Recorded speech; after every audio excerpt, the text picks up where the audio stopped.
Hey everybody, this is Brett here with another episode of Best Damn Deck. Today, we are going to be talking about a personal favorite card of mine, Sir Konrad the Grim. So, in this video, what we're going to do is I'm going to tell you what Sir Konrad does, I'm going to explain why that's good, we're going to mention a few interesting interactions, which there are a lot of fun ones, we're going to talk about some weaknesses and how we're going to overcome those, and then I'm going to give you some final thoughts. So, first off, Sir Konrad the Grim, what does he do?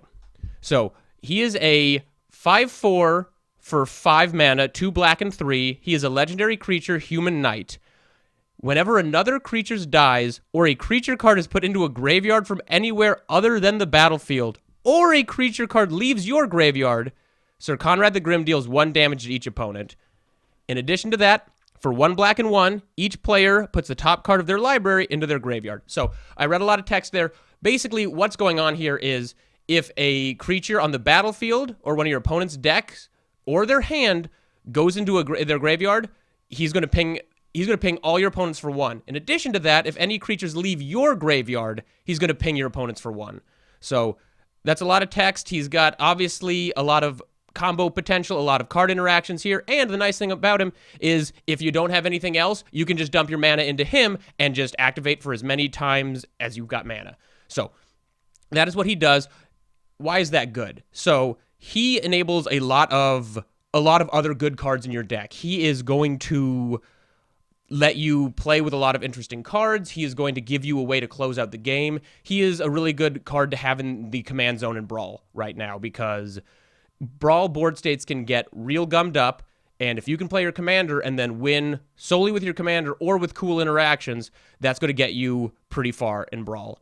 So another thing to point out is he plays particularly well in multiplayer Brawl because it says each opponent. So if you got 4 opponents and you activate him and you have between the, let's say 4 of you playing, 3 cards goes into the graveyard, you're going to hit each opponent for 3 damage.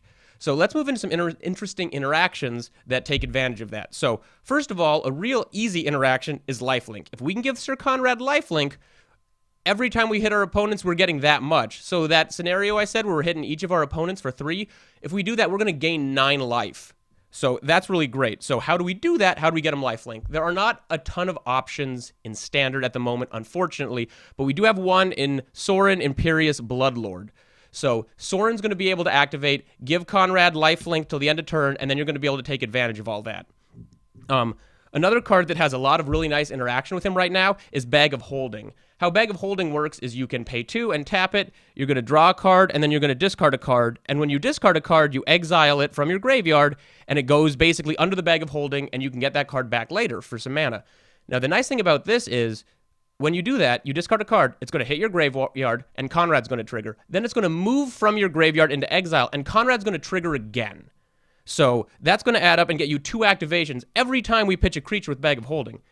Now, there's more to it than that. So, Awaken the Erstwhile, which is a weird name, it is, I got to do this to my friends last week, and it was some of the most fun I've had in Magic in an incredibly long time. So basically, what this card does is each player discards all cards in their hand, and then they create that many 2/2 black zombie creatures. So if you do this with a reasonably full hand, you're going to hit people for a ton of damage when all those creatures go to the yard, and then everyone's going to have a bunch of 2/2s that are going to start crashing into each other.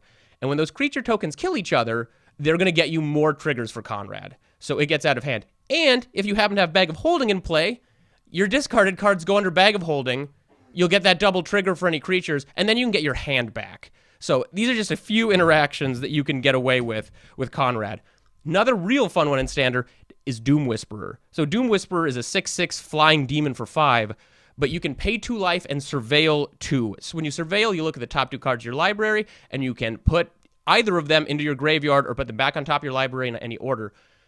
If you do this with Konrad, you can pay 2 life and keep doing that for as much life as you have, keep binning creatures, and keep hitting your opponents. If you've given them lifelink and you have Doom Whisperer out, you might just kill the whole table. If you can keep gaining life and keep pitching cards, you can flip most of your deck into your graveyard and probably kill all your opponents. So that doesn't suck at all.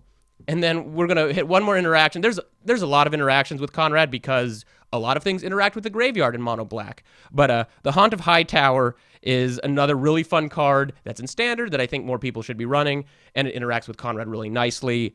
Whenever it attacks, defending player discards a card, and whenever a card is put into an opponent's graveyard from anywhere, you put a 1/1 counter on the Han of Hightower, and he's got flying, he's got lifelink. So he's going to get huge, he's going to help you get Konrad triggers, and if we can combine him with any of those other cards we mentioned, he's going to get super out of hand. If we've got everyone discarding all the cards in their hand, it's going to get absolutely nuts. So those are some interactions. Let's talk about some weaknesses and how we're going to overcome those.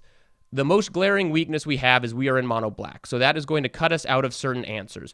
We are not going to be able to deal with enchantments almost at all. We'll have decent card advantage, but another thing that's going to happen is I've found a lot of times with Konrad, you get your life run down from just being a scary threat to having a lot of life activations, which is pretty much part and parcel for playing black. So one of the ways we can overcome that life loss is, I mentioned a few of these cards, Lifelink. We want to keep our life up. We've got the food sub-theme in Eldraine, so that's going to help keep us alive so we can kill our opponents.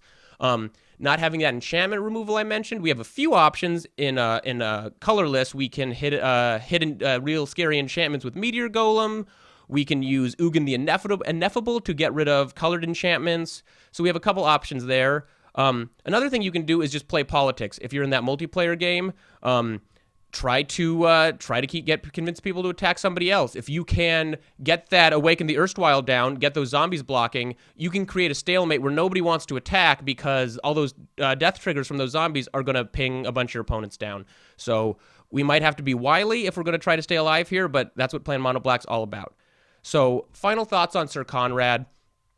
I personally love this card. I'm glad that we have some mono black legendary creatures that aren't just evil necromancer or a pile of zombies or just gross, disgusting stuff. I love mono black, but it doesn't always get, I don't know, the best, maybe, I don't know if representation is the right word, but it generally looks kind of bad. So I like the flavor of having a knight who is dedicated. I like the black Eldraine knights. I like what they represent, and it's really fun to have one in the command zone. There's obviously a lot of really cool interactions we've got here, and I think there's just a lot you can do with Konrad. So I'd recommend you give him a try. I've been having a ton of fun with him.